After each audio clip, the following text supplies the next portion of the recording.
Salam dostlar, akşamınız xeyir olsun. Herkesin akşamı, sabahı, gün ortası. Dünyanın her yerinde gördüğünüz gibi her yerinde biz varıq ve her yerde de belə biabırçılıqlar ve istenilen halda ne olursa olsun ölkəmizə ve bize başucalığı getirmeyen prosesler yaşanır ve biz de sadece bunu kenardan izleyip ne bileyim çöz götürməklə prosesləri yola verməyə çalışırıq. Əslində mənə müraciətlər çoxdur ki, baş verən nədir ki, mən münasibət bildirim. Mən əslində heç münasibət bildirmək istəmirdim. Mən demişdim sizə, mən bu süni xorlara heç vaxt qoşulmam. Amma bəzi şeyləri demək görünür ki, zərurəti var. Ne baş verir və niyə baş verir? Yadınıza düşəcək, mən canlı yayımda demişdim. Hələ onda bu Münhində yox idi. Münhində baş verən o yolda bu prezident kortejinin saxlanması da yox idi. Sonra bu Washington məsələsi də yox idi. Mən burada danışanda dedim ki, İlham Əliyevi şantaj eləyirlər. Şantajın da əsas səbəbi nədir? Məncə, başqa səbəblər də var, çoxdur. Amma əsas səbəb bu günləri İranla anti-İran koalisiyasına Azərbaycanı qoşmaq istəyi var ciddi anlamda. İlham Əliyev də indi zəlzələdən, bəlbələdən bu prosesə, bu koalisiyaya qoşulmaq istəmir. İndi onun müxtəlif səbəbləri var və nə qədər İlham Əliyev bu təzyiqləri davam gətirəcək, onu da mən bilə bilmərəm. Amma hələ ki bu məsələ belədir. Ona görə də baxın, bir an içində Avropanın küçələrini İlham Əliyevə dar eləyə bilirlər. Washingtonun küçələrində İlham Əliyevin özünü və o nümayəndə heyətini belə bütün dünyada rüsva eləyən əməllər törədə bilirlər. Və nəticə etibarilə də bütün proseslər İlham Əliyevi məcbur bu anti-İran koalisiyasına qoşmaq üçün görülən tədbirlər, atılan addımlardır bunların hamısı. İndi əslində Mehman Hüseynov özü etiraf elədi. Mən demişdim onda ki, bu çəkilişlər, bu informasiyalar nə Mehman Hüseynovun, nə də Emin Hüseynovun əldə edə biləcəyi, yəni heç bir variantda onların görəcəyi iş deyil və əslində bu illərlə toplanmış əməliyyat məlumatlarıdır. Və əsas da hədəf onu qoydular ki, ilk öncə bu sən demə Mehman Hüseynovun yataq dadları çəkilib bir iş. Onu da o şantaj eləyiblər ailəsini filan. O da onun əvəzində bunu eləyir. Valla mən o çəkilişlər varsa belə ki, onu əslində normalda bu şeylərin qarşılığında bunu yaymalıydı. Heç yayılmayıb, onu görən də yoxdur. Sadəcə Mehman Hüseynov deyir ki, belə bir videolar var, atasına göstəriblər, qardaşına, bilmirəm. Amma olsun, mən onu yəni hesab eləmirəm ki, o yoxdur. Baxın, biraz haşiyə çıxım deyim. Məsələn üçün yadınıza düşəcək, mən onda həbsxanadaydım. Türkiyədə bu karovkalarda, ayaqqabı karovkalarında milyonlarla, bəlkə də milyardlarla dollar çəkilmişdi. Ondan sonra Erdoğan'ın səsi yayılmışdı, bilirsiniz də, milyonlarla pul oğlunla danışıqları səsi yazılmışdı. Ondan sonra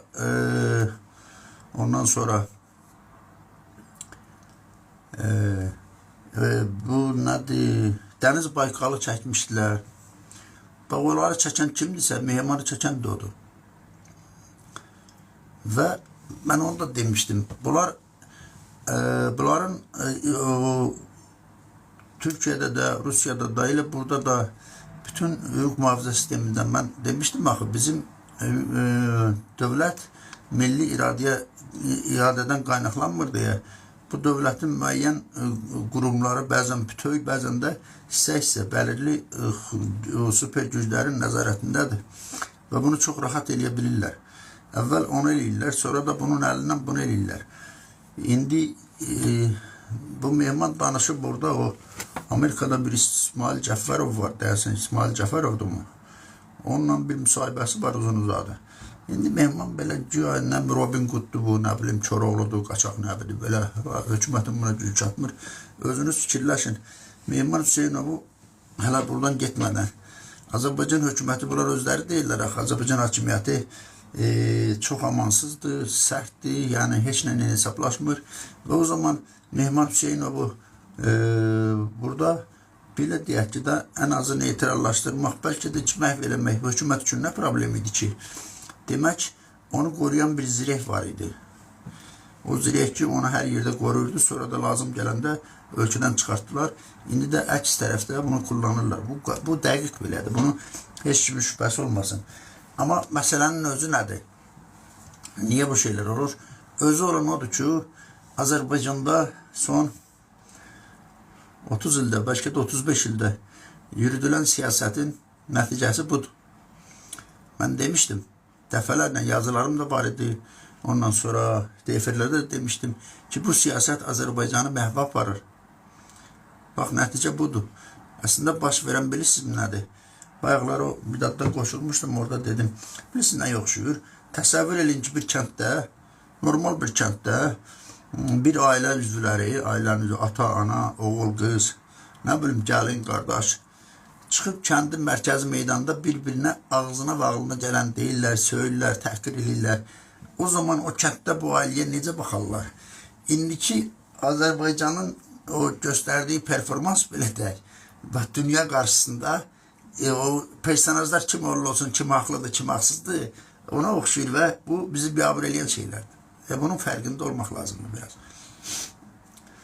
İndi özünüz fikirləşin, İlham Əliyev illərlə Avropaya da gedib, Amerika'da gedib. Heç bu son vaxtda olanları gördünüzmü, ona oxşar bir şeyler olsun. Və belə də dərhal yayılsın, dünya yayılsın. Kim eləyir bunu? Mehman Hüseynov eləyir, Emin Hüseynov eləyir. Və hətta fikir verin, Emin Hüseynovun əvvəl İlham Əliyev və sonra da Mehman Əliyevə verdiyi sual var. Nə soruşur o? Deyir ki, Cənab Prezident, Azərbaycanda demokratiyanın bilmirəm durumu haqqında sual vermək olar mı? Axı bunlar illərdə özləri deyirlər ki, Azərbaycanda demokratiya zad yoxdur. Azərbaycanda diktatura var, nə bilim, nə var, avtokratiya, nə bilim, falan. Belə olan bir surətdə Emin Hüseynli illərlə Azərbaycanda demokratiya adına heç nə yoxdur deyən hansı demokratiyanın vəziyyətini öyrənmək istəyirdi? Və bu nədir? Demək, oyun belə qurulub. Emin Hüseynov görsənməlidir orada, belə deyək də, Ruslar buna Nivin Naveşka deyirlər. Elə belə səmimi bir jurnalist kimi çıxıb ortaya, elə belə bir yüngülvarı sual verib, bu da prezidenti ya da birinci xanım əsəbləşdirib, prinsip ikisinə də yeni sual verib adam. Ki sonradan bunlar təqdim olunsun ki, baxın, amma məsələ o deyil. Məsələ odur ki, Mehman Hüseynovu da, Emin Hüseynov illərdə Avropadadır. Özdən onun o tərəflərini heç mən danışmaq istəmirəm. Onun həyat yoldaşı var, bunun o qohum olduğu ailə var, filan var. Bunlar Azərbaycanlı deyil. Bunlar adamlar bilirlər, söhbət o deyil. Amma Emin Hüseynovu, məsələn üçün, indiyə qədər prezidentin keçdiyi yola düz o iclas keçirilən zalın qapısına qədər necə gəldi çıxdı? İndiyə qədər çıxardı da bu neçə illərdir. Bəs təsəvvür eləyin ki, bir həftə 10 gün prezidentin özünü, ailəsini təhqir eləyən materialların efirə çıxan adamı düz gətirib bunun altında çıxardırlar. Və belə bir şəraitdə o gözləmək ki, orada İlham Əliyev çönməli deyil, Emin Hüseynovu qucaqlayıb, xoş gəlibsən deməliydi. Bu biraz ağıl alan şey deyil. Yəni, bu İlham Əliyevə bəraət üçün deyil, biləsiniz. Mən o başdan dedim, bu İlham Əliyevin özünün və ondan bir müddət əvvəl də Heydər Əliyevin əsasını qoyduğu siyasətin nəticəsidir bu. Bütün hallarda Emin Hüseynov da, Mehman Hüseynov da, ondan sonra Avropada olan müəyyən adamlar bir hissəsi bəlkə də müstəqildirlər, bilmirəm indi. Amma soruşmaq istəyirəm mən. Az çox qabiliyyəti olan bu uşaqlar indi niyə yad əllərdə Azərbaycanın əleyhinə kullanılır ki? Həmin istedad Azərbaycanda hemen o yad qüvvələrə qarşı istifadə oluna bilməzdimi? Yəni dediyim bax o siyasetin geldiği yer burasıdır. Sen öz az çok qabiliyyətli istedadlı adamlarını belə başına bırakarsansa ve bunlarla bu cür böyle bizde olan kimi davranarsansa, o zaman onları qabiliyyətini görən, hiss eləyən yad elli güclər onu ələ keçirib özləri üçün kullanmağa çalışacaklar. Bu bir mənalı dünyanın yaranışından beri olur. Bir daha deyirəm, baş verenler Azərbaycanda yaşanan sürdürülen illərlə, 10 illərlə qərinəni aşkın sürədə siyasetin nəticəsi budur. Bir yaxşı bir atalar sözü var, bilirsiniz də, deyir ki, rüzgar əkənlər mütləq fırtına pişəcəklər. 30 ildir əkilən rüzgar var idi, indi artıq fırtınaya çevrilir. Burada da əsas məsələ nədir? Bir daha oraya qayıdıram. Məsələ söhbət, burada nə bilim, xalq, millət, Azərbaycan xalqı, demokratiyadan bunları boş verin. Azərbaycanda, ümumiyyətcə bayaq dedim, Azərbaycanda demokratiyadan nə söhbət ola bilər? Bu ölkədə demokratiya yoxdur ki. Bu ölkədə demokratiya adına yani ümumiyyətcə insan haqları, demokratiya, ondan sonra nə bilim, bax bu sosial həyat falan o qədər bərbaddır ki, burada demokratiyadan danışmaq elə bil ki, yer planetində oturub Marsda hava haqqında məlumat vermək kimi şeydir. Bildin mi? Ki, yeri gəlmişəm, bizim hava məlumatları da son vaxtlar belə qəribədir, nə oyundursa bilmirəm.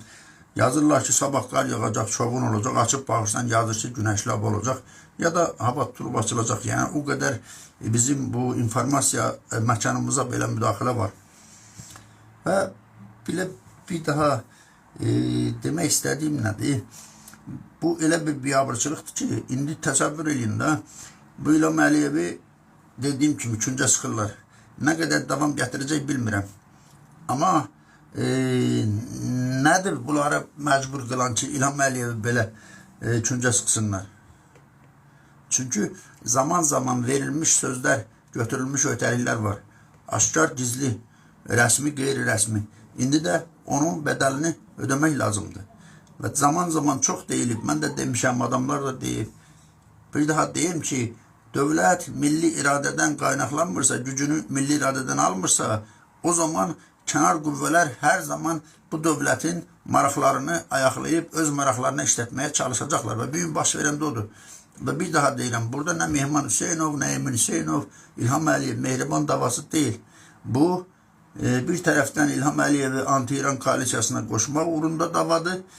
Digər bir tərəfdən də artıq iş o yerə gəlib ki, İlham Əliyevin demək Azərbaycanda hakimiyyətinin davam etməsinə çalışan super qüvvələr, dünya gücləri var və İlham Əliyevin hakimiyyətdən bir an öncə men olunmasına çalışan qüvvələr var və dava onların davasıdır. Heç bir halda nə Mehman Hüseynovun, nə Emin Hüseynovun, nə bilim o adda bir şey də deyim sizə. Baxın, fikir verin. Heç kimin ağlına gələ bilməz ki, Washingtonun küçəsində, Washingtonun ortasında, prezidentin otelin ətrafında nədir bu, etirazçılara belə hücum edib döyəsən. Bunda çəkirsən, bunda çəkib paylaşar, hamı da bilir ki, bu çəkilir kənardan. Biz bunlar bu addıma niye getdilər? İndi hər bir şey deyil, İlham Əliyevin xəbəri var, yoxdur. Elə şeylər var ki, İlham Əliyev xəbəri olmasa da boynuna qalmaq, boynuna götürmək, xəbərim var demək zorundadır. Ona ait bir misal deyəcəm mən, indi bu fikrimi bitirim. İndi bilmək olmaz, o prezidentin mühafizəçiləri var, ha. Onlar kimin göstərişini yerinə yetiriblər? İlham Əliyevin mi? O indi təzə, o Ramin Əsgərovdur, nədir gedənin adı? Təzə bəylər əbovun yerinə qoyulan kimdir? O generalın mı göstərişini yerinə yetiriblər? Yoxsa tamam kənardan göstəriş alıblar? Yadınıza salın. Nədir? 15 Temmuz FETÖ çevrilişi zamanı Prezident Cumhurbaşkanı Erdoğan'ın, Recep Tayyip Erdoğan'ın 6 yavərindən, yəni ən yaxınında olan 6 özəl qələmindən 5'i FETÖ'cü çıxdı. Yəni ona görə o adamlar doğrudan mı İlham Əliyevi qorumaq üçün indi? Yəni mən öz fikirlərimi deyirəm, ha, heç kim bunu sağa yozmasın. Mən başından bu fikirdə oldum ki, bu ölkə çoxdan İlham Əliyevin iradəsindən idarə olunmur. Və o İlham Əliyevin iradəsindən idarə oluna bilməməsi üçün idarə etmədə çox vacib pozisiyalarda bunların öz adamları, öz belə deyək ki, əlaltıları, paralı əsgərlər olmalıdır. İndi o adamları da dedilər, oradan çıxardıblar, təcili göndəriblər. İndi bunun arxasında nə baş verəcək, nə olacaq? Bayaq dedim ya sizə, elə şeylər var ki, İlham Əliyev boynuna almaq zorundadır. Mən bir dəfə, indi mənim taleyim belə gətirib də, mən nazirlərlə, nə bilim, indi çox Azərbaycanda ciddi figurlarla zaman çox görüşmüşük. Və müsahibə alırdım bir dəfə komitə sədrlərinin birindən. O zaman bu Araz Ağalarov haqqında belə filmdə demək olmaz da, ona bilirsinizmi? Belə uzun-uzadı belə mənasız bir müsahibə almışlar. Onu lider qutarırdı, İctimai TV verdi, İctimai TV qutarırdı, ASTV verdi, ASTV qutarırdı, ANS verirdi. Bütün hamısı bu ARB falan, o vaxtın ATV falan. Və mən o addan soruşdum, dedim, prezidentle görüşebilirsiniz ki, o adam da prezidentin yakın dostuydu öz dediğine göre. Dedim, görüşebilirsiniz mi? Dedi, görüşürük. Haftada 2 dəfə azı. Dedim, ben demirsən mi ki, bu ayıbdır belə şeyler bu. Bu Araz ağalar o bu kadar göstermeye ne ihtiyaç var? O mənə dedi ki, Sərdar, vəziyyət elədir ki, bunlar elə öyrəniblər ki, bir yarınmaq, yaltaqlanmağa ki. Bir de baxırsan ki, efir getdi. Artık efir başlayandan sonra verilişi efirden çıkartmaq daha büyük problem yaradır. Ona göre de mecburlar bunun önünde susmak zorunda kalırlar. İndi bilirsiniz, İlham Əliyev durup desə ki, mənim bu can güdənlərdən xəbərim olmuyor. Bu demək olacaq ki, İlham Əliyev ümumiyyətcə heç, yani çevrəsində olan adamlar bunu saymırlar. İlham Əliyev onu deməz. Yani en azı qüruruna sıkıştırmaz. Ama gerçekten proses nədir? Ola bilməz. Vaşinqtonun mərkəzində ağlı başında olan nədir, qorumalar belə hərəkət eləsinlər. Bu, Amerikanın konstitusyon hüquqlarına, konstitusiyasına ciddi bir başa, ondan sonra Amerikan qanunlarına ciddi. Orada belə o etirazlar zadlar azaddır, sərbəstdir. Amma necə oldu? Niye bunlar bu kadar rahat buna, yani kim bunlar bu yola saldı? Ne bileyim vallahi, belə diyecek şeyler çoxdur. Mən biraz, dersim biraz çok danıştım. Mesela bir daha deyirəm, ne Emin Hüseynov, ne filan, bunlar da Robin Hood zad deyirlər, onu da başını bırakın geçsin, ben onu biraz o tərəflərə enmək çox istəmirəm. Herhalde hamı deyir ki, Azərbaycan xalqın azadlıq, demokratiya, insan hüquqları, hamı İlham Əliyev ilə danışır. Burada danışır, İlham Əliyev harada deyib ki, mən bu ölkəni talanmaqla, dağıtmaqla mükəlləfəm, mən bu ölkəni, nə bilim, bu milləti yoxsulluq həddindən də aşağı gətirib kölə vəziyyətini salmaqla mükəlləfəm. İlham Əliyev də eyni şey deyib. Yəni, o kim orada nə danışır, aynı şeydir. Amma bütün hallarda bu proses böyük prosesdir. Çox böyük prosesdir.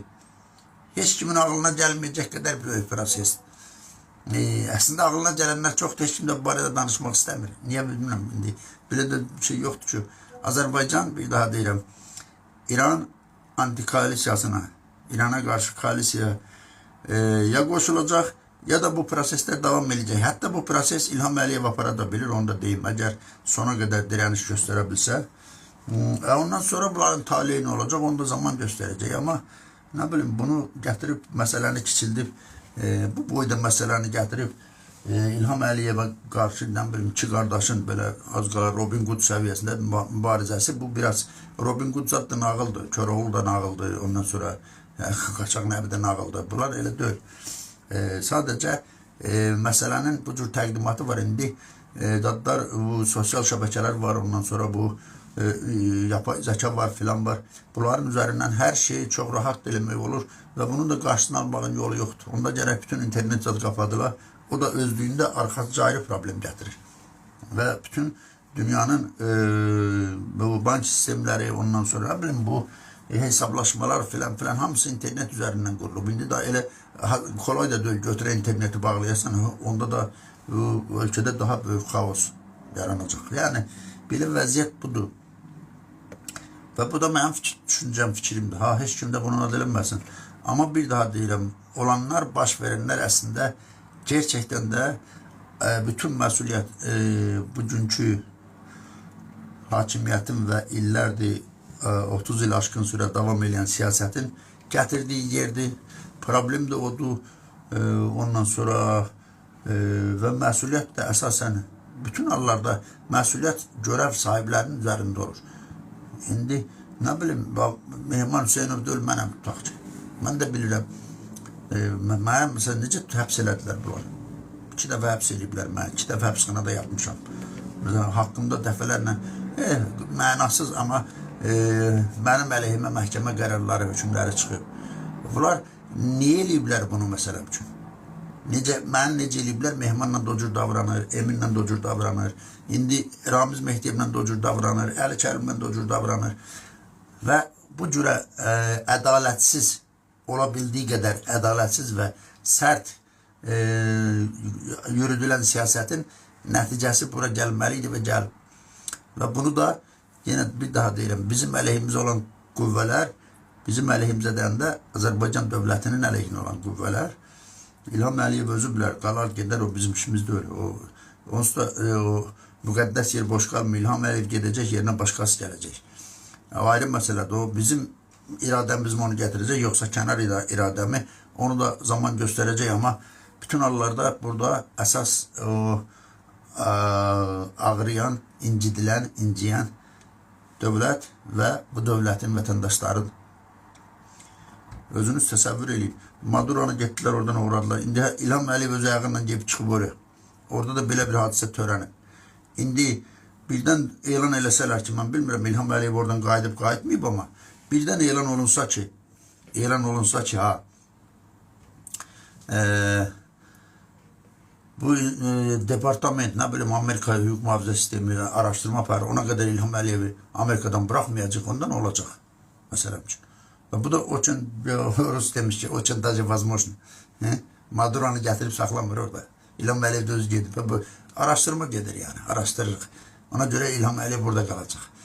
O zaman ne bileyim neler olacak, necə olacak, böyle şeyleri biraz, yani bu kadar büyük meseleler xırda adamların göreceği iş değil. Bunun için çok büyük gücler ve büyük enerji sərf olunur və bu işler, bu senaryolar çok titizliklə yazılır və həyata keçirilir. Ona göre ben bir daha deyirəm, Azərbaycan hakimiyyətinin 30 illik siyasətinin nəticəsi budur. Və bir an önce bu siyasət dəyişmədikcə, getdikcə vəziyyətimiz daha da ağırlaşacaq. Bu kadar.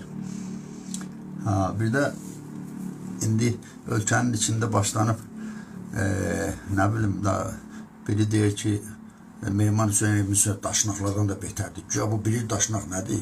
Zahid Oruç deyir. Daşnaqlardan da betərdir. Daşnaqdan betər nə olan şeydir, nə deyil? O vaxtda demiş ki bu Murtuz Ələsgərov Alman Bundestagın nümayəndələrini qəbul edir. Qayıdır bunlara deyir ki siz bu erməniləri tanımırsınız, bunlar Alman faşistlərindən betərdir. Qabağında da oturan Almanlardır. Bildin mi? İndi bu söz tapır da, ne deysin, daşnaqlardan da betərdir. Bu nə sözdür bu? Bu 30 il, 50 il siyasette olan, ne bileyim, prezidentin komandasında az qalar o önemli bir figur, illerin deputatı, komissiya sədri, komitə sədri, bir abırsız söz nədir? Mən bir şahin orada gene başlayayım, ne bileyim, bunlar, ne bileyim, filan. Azər Həsrət danışır orada. Sen hiçbir zaman Mehman Hüseynov ve Emin Hüseynov öz cüzlerine kalsa, özlerine kalsa bu prosesin hiçbir milimetre yakınlığına da gelebilmezler. Bildin mi? Ama görünen bu şeyler var. Bu kadar meseleleri bırakıp mesela Mehman'la Emin nəsə bir böyük figurdur. Bunlar böyle şey elirler Avrupa'da. Ya başınız xarabdır sizin. Bəs Washington'da boyda hadisə törənir. Ortada polis yoktu. Niye yoktu sizce? O derhal polis müdaxil eləməlidir. Müdafiə olunmalıdır. Əgər onların müdafiəsinə ehtiyac varsa, onlara hücum edənlər də neytrallaşdırılmalıdır. Və dərhal da bunlar qandala vurulub polis bölməsinə aparılmalıdır. Yoxdur bu. Niye yoktu sizce? Yani bir daha deyirəm, bu məsələləri gətirib, fırladıb, hərləyib, mən Mehman Hüseynovla Emin Hüseynov davasını təqdim eləmək yanlışdır. Ha, indi orada Mehman Hüseynovun, mən bilmem, Eminin bu şeylərə haqq qazandırmaq olur mu? Mən demişəm, mən kim nə deyir desin, söyüş, tərbiyəsizlik, qarğış filan, səbəb və şərtlər nə olursa olsun, bunun bəraəti yoxdur. Səbəb və şərtlər nə olursa olsun. Amma indi 1, 2, 5, 15 hamının da əsəbləri dəmirdən deyil.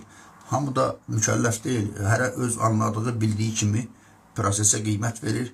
Prosesdən kimin marağı var, kimin ictimai marağı var, kimin dövlət marağı var. Hərə də öz bildiyi qaydada bunu istifadə etməyə çalışır və çalışacaq. Ayrıca da bir da çıxdı qabağıma, onu da deyim, maraqlıdır. Bu məktəb məsələləri gənə partlayır. O gündən neçə dənə ad çıxıb. Bir məktəbdə nə dedi, dayan görüm. Bir yuxarı sınıf şagirdi, başqa bir şagirdi dedi, zorlama hadisəsi. Ondan sonra hansısa bağçada, bu dadlar, bağçanın o yekə sakinləri, dadların, uşaqların payından qutab pişirib yeyirlər, hətta bəlkə onu satmağa da çıxardırlar, bilmirəm, ondan sonra filan. Ümumiyyətcə, Azərbaycan məktəblərinin təhsilin, təlimin yox olmağı bir qırağı, həm də Azərbaycanda yüzlərlə, minlərlə məktəblərin üzü istəyirəm, Tolkien'inə oxşaması fonunda biz gedib da öhdəçilik götürmüşük ki, 10 məktəb tikəcəyik Suriyada, 10 məktəb, 50 məktəbdə bilməm nə qədər də əsaslı təmir eləyəcəyik. Ya, əfəndilər, bir durun, dayanın, görün, bunda deyir ki, biz orada dağılmış məktəbləri, nə bilim, qardaş Suriya xalqının, Suriya nə vaxtdan bizə qardaş oldu, başa düşmədim. Qardaş Suriya xalqının uşaqlarına filan, Emin Əmrullayev danışır. Xeyr ola, onlar belə Azərbaycana gələndə balıq kimi susurlar, partizan kimi susurlar. Amma qırağa çıxanda əslində beynəlxalq siyasət deyirlər, Azərbaycanın nə bilim, xarici siyasəti belə. Xarici siyasət belə gözəl olar da, Suriyada məktəbdik, nə bilim, Serbiyada nətik orada neçə milyon, neçə milyard dollar hesabına. Elə, onda xarici siyasət gözəl olacaq da. Ölkənin içində nətərdir vəziyyət? Serbiyada deyərsən elektrik stansiyası tikirlər, elə mi? Və Emin Əmrullayev da çıxıb deyir ki, qardaş Suriya xalqının uşaqlarının təhsili filan. Bu ölkənin təhsilini məhv edibsiz. O 48 nömrəli məktəblə danışırdım. Görün, necə bunlar həssas oyun oynayırlar ha. Və bu günlərdə eşidirəm ki, icra başçısı, Xətayanın icra başçısı gəlib 48 nömrəli məktəbdə görüş keçirdib. Nə bilim, bu açıq qapı, o halde şikayəti var kimin. Və başına dönüm, bilirsiniz də bu direktorların adına məktəb rəhbərliyinin özlərinin valideynləri olur. Valideyn olmayanla məktəbdə nə işi var, nəyinə lazımdır. Özləri müəllimlər də yığıblar, hər şey əla, gözəl. Yəni dolayısıyla demək istəyirlər ki, Sərdar Əlibəyli burada nəsə danışıb, bildin mi? Oyunu belə qruplara, Emin Əmrullayev. Sən özün gəl o məktəbə, özün gəl. Bir baş çəkin oraya. Oraya deyil belə, ya da sezdirmədən kənardan bir nümayəndə atın oraya. 1 ay, 3 ay, orada siz görəcəksiniz. Ya doğrudan siz səmimi istəyirsiniz. Yox, belə görüşlər keçir, yalan eləmək, görüş keçirdirik. Orada direktor öz adamlarını yıxsın, hər şey əladır, gözəldir, güllük, gülistanlıq olsun. İstəməyənin 2 gözdə yağınlıqda tutsun. Allah eləsin, bütün Azərbaycan məktəbləri doğrudan o icra başçısına göstərilən kimi güllük, gülistanlıq olsun. Kör nə istəyər ki, göz. Mənim də istədiyim odur, amma reallıq, gerçəklik bu da öyle. Sizin nə ixtiyarınız var? Ben başa düştüm. İlham Əliyevdən onu soruşmaq lazımdır. Sen mehmana niye böyle dedin? Sen dada niye, Emin'e niye elə cavab verdin? Yox, İlham Əliyevdən sorgulamaq lazım. Kişi, sen nə Suriyada məktəbdən çıxıbsan? Bu ölkənin məktəbləri bərbad gündədir. Onu soruşan yoxdur, bax fikir verin. Sen Serbiyada nə tikirsən? Elektrik stansiyası. Azərbaycanda elektrik qiyməti hər gün qalxır. Əlavə tikin, burada qiymətləri bir aşağı salın. Ya da tutaq ki, Münhen Təhlükəsizlik Konferansında əslində son perspektivdə perspektiv bəlkə də 10 illiklərdə dünyanın təhlükəsizliklə bağlı məsələlər müzakirə olundu. Orada nədən danışıldı? Və Azərbaycana o cızılan yol xəritəsi, Azərbaycan orada hansı mövqedə oldu və bizə o yazılan o senarinin, yaxın 10 ildə təhlükəsizlik senarisinin Azərbaycan ha tərəfindədir, xeyrimiz nədir, ziyanı bu haqda heç nə yoxdur. Heç nə. Elə bir şey olmur. Və İlham Əliyev onu nəyə getmişdi? Münhen Təhlükəsizlik Konferansında dünyanın gələcəyini həll edirlər. Bir adam danışmır ki, orada nə baş verir. Bax, deyilinə görə orada bu Almaniyanın kansleri çox sərt danışıb, İngiltərənin orada nümayəndəsinin danışığı var. Tutaq ki, Fransa hansı mövqedədir, ondan sonra Amerika Birləşmiş Ştatlarının təmsilçisi olub burada, ona danışıb və bu məsələlər bizə xeyrimiz nədir, ziyanımız nədir burada? Heç kim onu danışmır. Nə olub bu, Münhendə nə olub? İlham Əliyev Eminə Edada pis cavab verib, Emin Hüseynova Mehriban xanımdan pis cavab verib və orada da Münhendə bizim prezidentin kartejini saxlayıblar. Bu sənə informasiya. Münhen Təhlükəsizlik Şurasından aldığımız informasiya. Və Vaşinqtona gedib İlham Əliyev. Orada niyə getmişdi oraya? Bu gəzməyə getməyib ki oraya, sanatoriya getməyib ki. Demək, ciddi üstün səviyyəli bir deyilənə görə bu Putin'in nədir, Trump'ın nədir o sülh nəyi var, belə bir şey var orada yaradıblar. Onunla bağlı, yəni o milyardların hesabı gedir. O vaxt heç danışan yoxdur. Nə oldu? Orada prezidentin can güdənləri etirazçılara hücum elədi. Xəbər bu. Bəs orada nə baş verdi? Əslində o da biraz da ona xidmət edib. Bu məsələlər orada Azərbaycanın üzərinə qoyulan, əslində Azərbaycanın Çininə yüklənən yükləri cəmiyyət xəbəri olmasın deyə bu oyunlar oynanır. Biraz da səbəbi odur. Nə alakası var? İlham Əliyev, Emin Hüseynliyə, Mehman Hüseynova yaxşı deyirsiniz ki burada elə burada Azərbaycanda diktaturadır. Oranç diktatura deyil. Elə gedin, müraciət eləyin, nə bilim, hüquq mühafizə orqanları filan var və onlar da elan eləsin ki, bax, Emin Hüseynliyə qarşı belə oldu. Bir dönəm bir kinoya da baxdım, Emin Hüseynli kimsə qovurdu orada, erməniz deyirlər burada. O qovdu onu, qaçdı orada, sonra tutanmadılar. Sonra da orada gah İngilizcə danışılır, gah Rusça danışılır. Bilmirsən də nədir? Bildin mi? Yəni bu şeylər hamısı deyirəm də, bu adam orada Brüsseldə idi kıstat. Artıq Münhen yoxdur. Deyirəm də, İlham Əliyev xarici səfərə gedib, uzun müddət bir neçə ölkədə olub. O ölkələrdə nədən danışılıb, niyə danışılıb, o konferans nə olub, İlham Əliyevin o Trump'ın sülh adında nədir o milyardlar orada dolan yerdə. Milyardların ölkələrdən alınıb Suriyanın, nə bilim, o Qəzzanın problemləri həll eləmək üçün. Bu arada heç kim danışmır. Elə bil ki, heç kim olmur. Emin Əmrullayev deyir, qardaş Suriyanın şagirdlərinə, nə bilim, məktəblərinə biz yardım eləməliyik. Nə bilim, 30 məktəb, nə bilim, 54. Suriyanın dağıdılmış məktəblərini təmir eləmək, qardaşlıq missiyamızdır. Başa düşmədim, Suriya niyə bizə qardaş olur? Sənin öz məktəblərində belə güllük gülistanlıqdır ki, sən gedib orada. Yəni, belə şeylər var. Bütün onlarda, bilmirəm, fikirlərimi nətər çatdırdım, doğru bilən, doğru bilməyən. Mən bir daha deyirəm, məsələ nə Emin Hüseynov, nə Mehman Hüseynov, nə İlham Əliyev, Mehriban Əliyeva davası deyil. Daha böyük dava var. Daha böyük dava var ortada. Və o davaların da nəticəsi bütün hallarda Azərbaycanın və bir daha deyirəm, bir halda ki, Azərbaycan dövləti öz gücünü milli iradədən almır. Bir halda ki, Azərbaycanın prezidentinin və Azərbaycanda yürüdülən siyasət tamamilə anti-milli siyasətdir və prezidentin də bütün hər yerdə danışmağı, oturmağı, durmağı görünür də o publikaya yayılan ayrı şeydir. Bağlı qapılar arxasında nə söhbəti gedir və kim hansı öhdəçiliyi götürür. Bir halda ki, bütün bu dedim 30 illik anti-milli siyasət davam edir və o baxımdan o siyasətin də başında İlham Əliyev durur. Biz də bu məsələləri bu boyda böyük qlobal bir şeyi Emin Hüseynovla Mehman Hüseynovun üzərindən həll etməyə çalışarıqsa və bütün baş verənləri sadəcə Eminlə, Mehmanla İlham Əliyevin davası kimi təqdim eləyəriksə, bu yanlışdır, böyük yanlışdır. Qalan da kim necə baxır, baxsın. Məndən bu qədər. Gecəniz xeyri qalsın. Allah amanda qalıb bir sağlıq, bir də zatlıq olarsa, bəlkə görüşdük.